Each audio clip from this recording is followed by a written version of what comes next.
A forgotten artifact lies in pieces on a planet far from Earth. Few know it exists except those who took it back and those whose ancestors created it.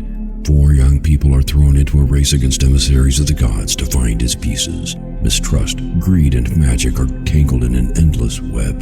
What will the fate be of the universe once it is found and reassembled? Get Scepter of the Gods, The Rod of Truth now on Amazon, and get wrapped up in the saga that will not let you go.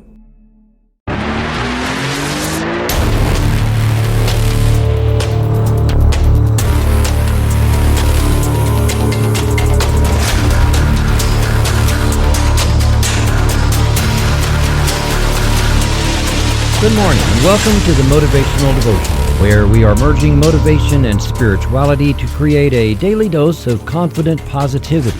I hope that this morning's podcast will help you to be more spiritually and positively motivated so that you can transform your day.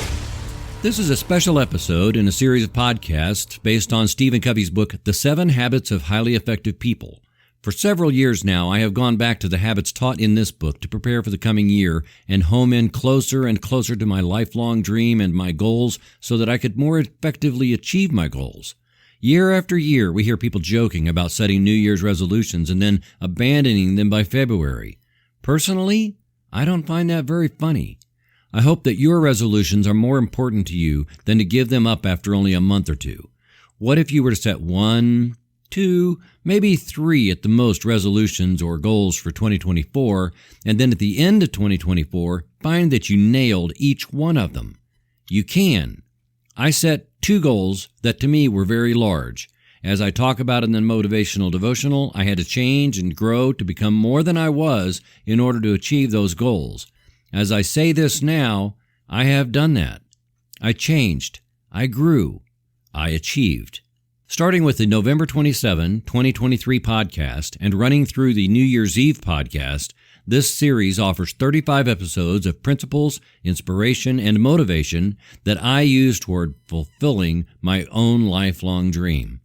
I have audacious goals for 2024, but only 3, because more than that will water down your efforts.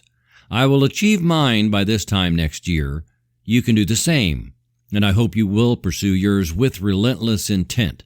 If you find these helpful, please go to the Motivational Devotional Facebook page and let me know. For now, let's get on with it. Do you pray? How often?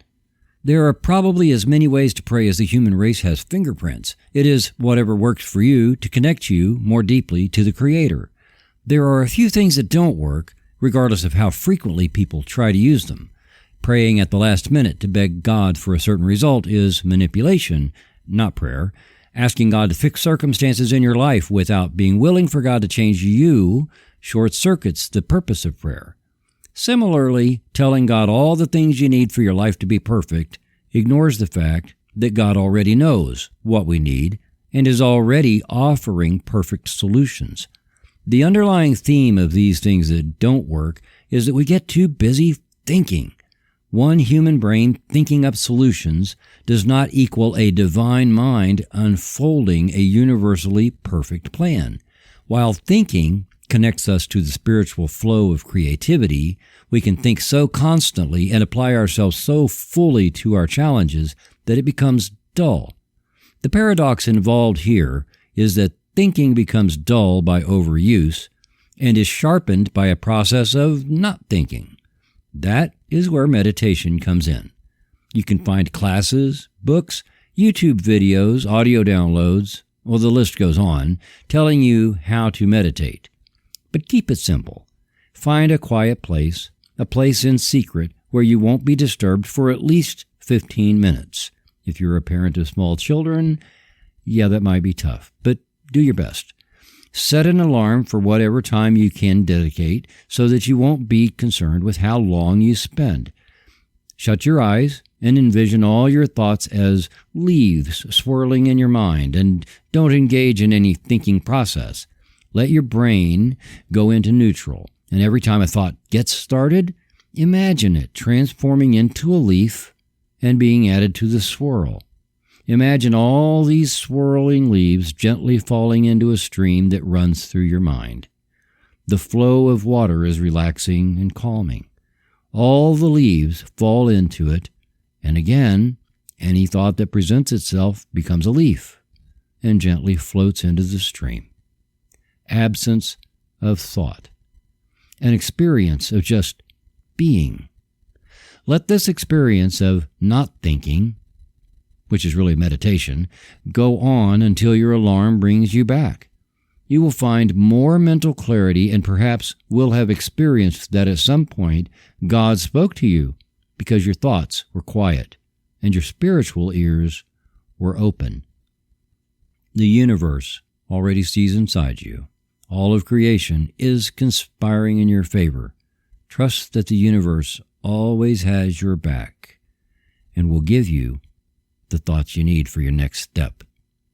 Hugh Jackman said, meditation is all about the pursuit of nothingness. It's like the ultimate rest. It's better than the best sleep you've ever had. It's a quieting of the mind. It sharpens everything, especially your appreciation of your surroundings. It keeps life fresh. Thank you for taking the time to listen today.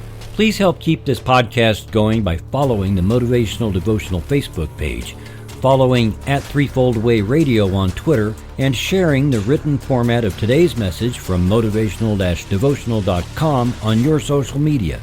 I am deeply grateful for your support, and thank you for letting Motivational Devotional be part of your journey.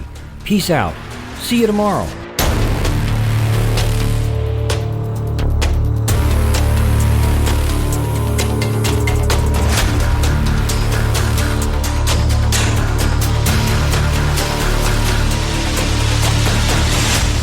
Motivational Devotional is in production of Threefold Way Radio, LLC.